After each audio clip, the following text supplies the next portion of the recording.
اور United nation اقوام متحدہ کی جو جنرل اسمبلی میں ہے، وہ تقریر جو تھی وہ دنیا اسلام کی عکاسی کرتی تھی. ناموس رسالت کے حوالے سے بھی بات کی انہوں نے ماحولیات کے اعتبار سے بھی بات کی، اور انہوں نے کشمیر کا مقدمہ جس انداز سے رکھا، میرا خیال یہ ہے کہ بہت انوکھی بات کی. مگر یہ میں نہیں کہوں، یہ میں کہنا نہیں چاہتا، کوئی کمپیریزن نہیں کرنا چاہتا ہوں کسی کے ساتھ بھی، مگر میں سمجھتا ہوں کہ اقوام متحدہ میں اتنے اچھے انداز سے مسلم دنیا کی عکاسی اور کشمیر کے اوپر جو مظالم ہو رہے ہیں اس بات کی، اور اسکولی موقف کے اعتبار سے دونوں باتوں کی. اور بھارت کا اصل چہرہ بھی بے نقاب کیا. بھارت کا اصل چہرہ بھی بے نقاب کیا. اور میں جب وہ وہاں گئے تھے تو میں نے ان سے ایک درخواست یہ کی تھی، میں نے ان سے یہ کہا تھا کہ آپ دعا بھی کریں. اور انہوں نے کہا کیا دعا کروں؟ تو میں نے حضرت موسیٰ کی وہ دعا رب اشرح لی صدری ویسر لی امری واحلل عقدۃ من لسانی ویفقہوا قولی، کہ اللہ بھی آپ کی زبان میں وہ طاقت دے. حضرت موسیٰ کی بھی یہی دعا تھی کہ اللہ بھی زبان میں وہ طاقت دے کہ زبان کا اثر ہو اور اس کے اوپر لوگ عمل کریں. تو میں سمجھتا ہوں کہ اللہ تعالیٰ بھی ہماری اس کے اندر اس کی مدد ہے. اور اس بات کی بھی میں آپ سے ذکر کر دوں کہ جب یہ پلوامہ کے بعد جو الزام ہندوستان نے پاکستان کے اوپر لگایا اور حملہ کیا، اس کے اندر بھی آپ واقف ہیں کہ 2 طیارے پاکستان نے گرائے، جس میں ایک کا ملبہ پاکستان میں، اس کا پائلٹ پاکستان میں. اگر ہندوستان میں گرتا تو وہ وہاں بھی جھوٹ بول رہے ہوتے کہ نہیں گرا اور کچھ نہیں ہوا، مگر وہ موجود تھا اور پائلٹ بھی واپس کیا، اور اس امید پر واپس کیا کہ ہندوستان نیگوشیٹنگ ٹیبل پر آئے گا، ہم امن چاہتے ہیں. مگر شملہ معاہدے کے بعد جو 1972 میں ہوا، جس کے اندر کشمیر، جموں اینڈ کشمیر کا ذکر ہے، جس کے اندر یہ بات ہے کہ ہم آپس میں باتوں کو طے کریں گے، اور یہ بھی ہے کہ اگر آپس میں نہیں طے کر سکیں گے تو ہم دونوں مل کر انٹرنیشنل فورمز میں جائیں گے. مگر 1972 سے لے کر اب تک ایسی کوئی بات نہیں ہوئی. کشمیر کے اندر مظالم، اچھا مظالم بھی بڑھے کیوں؟ کشمیری عوام جو مثال کے طور پر کچھ عرصہ تو ہندوستان کے ساتھ ریزسٹ کرتی رہی، مگر اس امید پر رہی کہ شاید یہی اشتراک اچھا ہوگا. مگر جو حالات وہاں پر ہندوستان نے معیشت کے اعتبار سے پیدا کیے، تعصب کے اعتبار سے پیدا کیے، وہ کشمیر اکیلا نہیں ہے. یعنی میں آپ سے یہ ذکر کروں کہ ہندوستان کے جو مسلمانوں کے ساتھ رویہ ہے وہی ساری اقلیتوں کے ساتھ ہے. یعنی صرف مسلمانوں کے ساتھ نہیں، ساری اقلیتوں کے ساتھ. اور اس کی آپ مثال دیکھ سکتے ہیں کہ جب دہلی کے اندر مجھے سن یاد نہیں، جب سکھوں کو مارا گیا تھا اور 3000 تقریباً سکھ دہلی کی سڑکوں پر اس دن مار دیے گئے. اچھا، اور وہ ایک ریلا تھا جس انداز سے نکلے، لوٹ مار، اور پولیس اور سب تماشبین بنے رہے. یہی کام گجرات کے اندر ہوا، جس کی بعد مودی صاحب کو دنیا کے ویزا بھی نہیں مل رہے تھے، اور وہاں کے لوگوں کے ریکارڈڈ ہیں ٹیلی ویژن پر انٹرویو، ان لوگوں کے جو گرفتار ہوئے انہوں نے ریکارڈ کیا کہ مودی صاحب نے یہ کہا تھا کہ 3 دن تمہیں کچھ نہیں کہا جائے گا، 3 دن کے بعد حکومت کام کرے گی، تو جو کچھ کرنا ہے 3 دنوں میں کر لو. تو جس انداز سے مسلمانوں کو وہاں مارا گیا.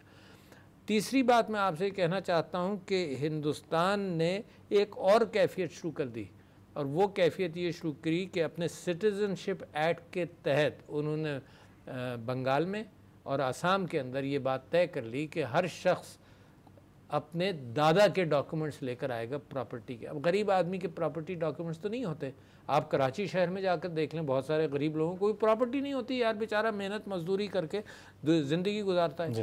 تو وہاں پر بھی تقریباً 40-50 لاکھ مسلمانوں کو یہ پریشانی کی کیفیت. اور پھر اس کا بھی اعلان کر دیا انہوں نے کہ دنیا بھر سے اگر ہندوستان کی طرف لوگ مائیگریٹ کرنے آئیں تو ہم دوسروں کو قبول کر لیں گے، مسلمانوں کو نہیں کریں گے.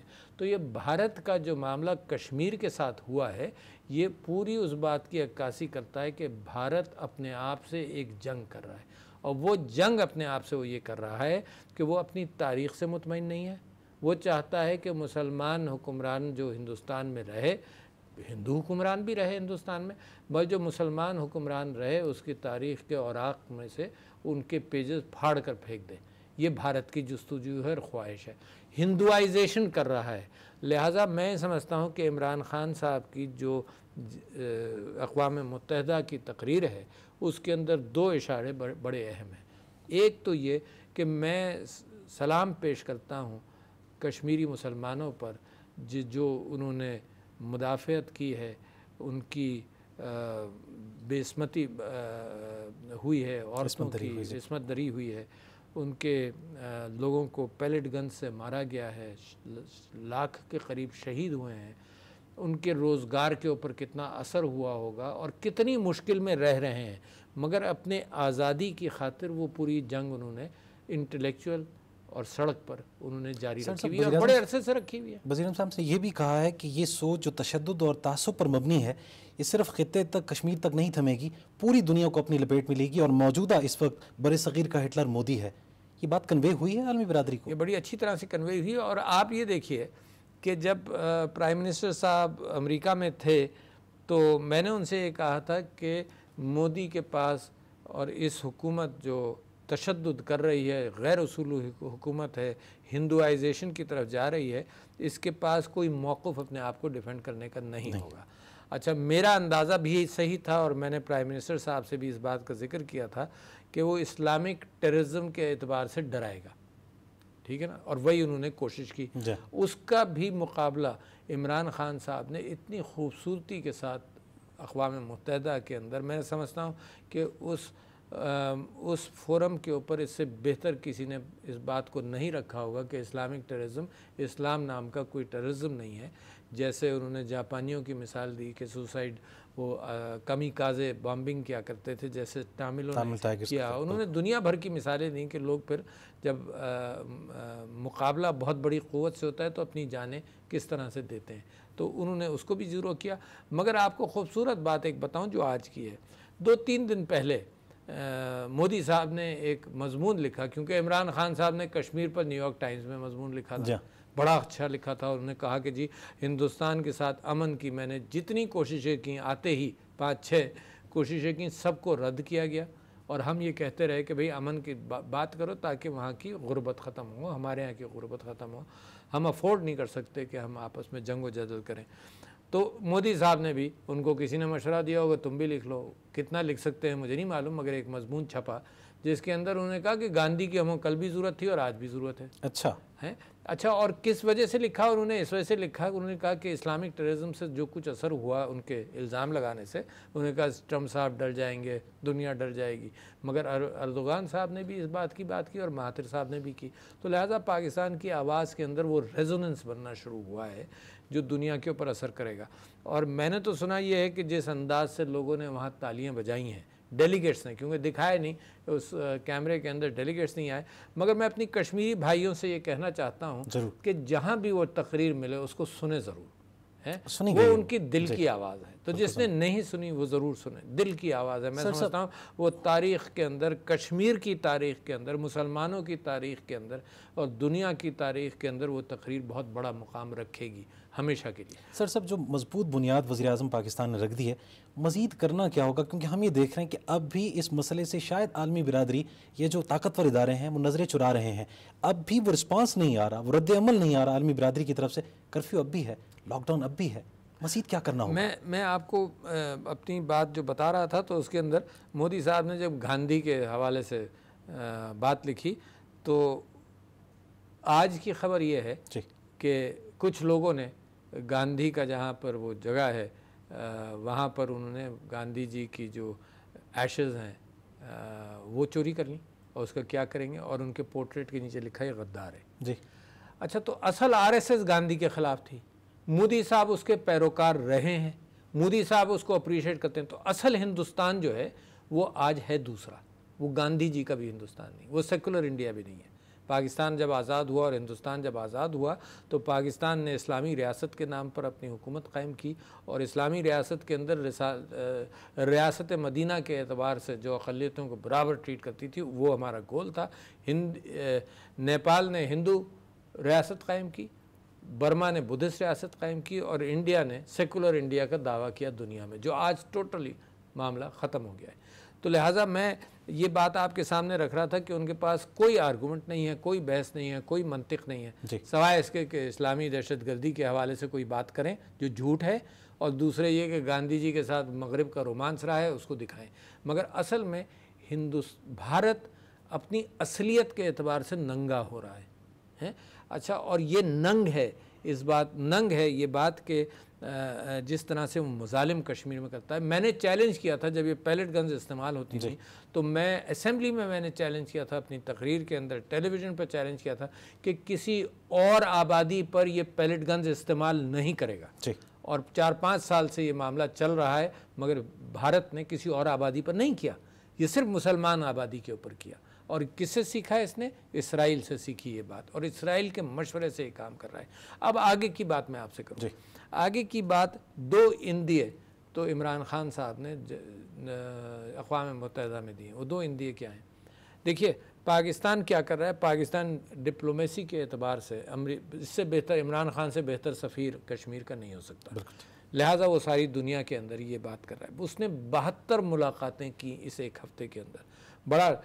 بڑا مشکل کام ہے جسم کے اوپر اور انٹلیکٹ کے اوپر کہ 72 ملاقاتیں کی. ہر ملاقات کے اندر اس بات کا ذکر ہوا. اور میں یہ سمجھتا ہوں جیسے میرے پاس ایمبیسڈرز آتے ہیں کریڈنشلز لے کر, اپنے جو نیا ایمبیسڈر بنتا ہے, پچھلے دنوں جتنے بھی اور مختلف چیزوں پر, تجارت کے اوپر مختلف ایمبیسڈرز آتے ہیں, میری بھی گفتگو شروع کشمیر پر ہوتی ہے اور ختم کشمیر پر ہوتی ہے.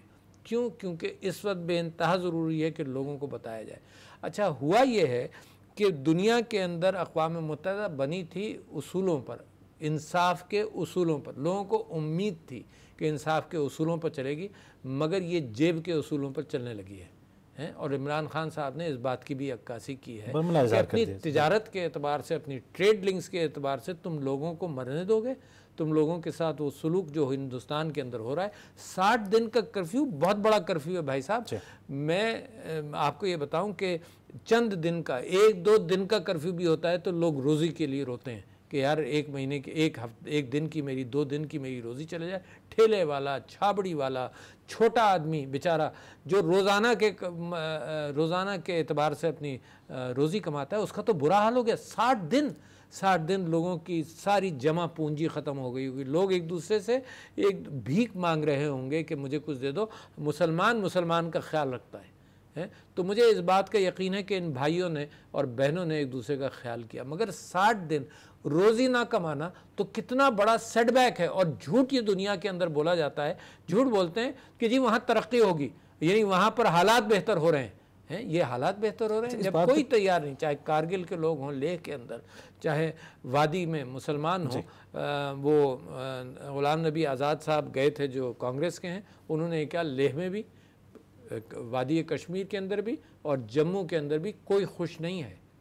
اور اگر یہ کوشش کرنا چاہتے ہیں کہ مسلمانوں کو اکثریت سے اقلیت میں تبدیل کر دیں تو پورے فلسطین میں بھی آج تک ہو نہیں سکا ہے.